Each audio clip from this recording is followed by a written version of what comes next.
ওনাদের বুনিয়াদ, ওনাদের যে আমানত আমাদের সামনে রেখে গেছেন, আসলে চিন্তা ভাবনা করলে দেখা আমাদের দেশে অনেক ইসলামী দল আছে।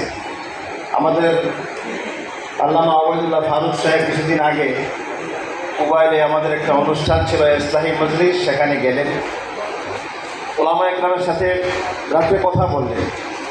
ওনার যে মোটা মোটা কথা, এই কথাগুলো শোনার পরে আলহামদুলিল্লাহ আমাদের অনেকেরই অন্তরের মধ্যে কালারা পড়ছে যে আসলে আমরা কিভাবে আসি সমাজের মধ্যে, আমাদের পরিচয় কি, আমরা তাবলীগের সাথে জুড়ে আছি, আমরা মাদ্রাসার সাথে জুড়ে আছি, হেফাজতের সাথে জুড়ে আছি, সবার সাথে আছি, কিন্তু বাস্তব আমাদের পরিচয় কার সাথে?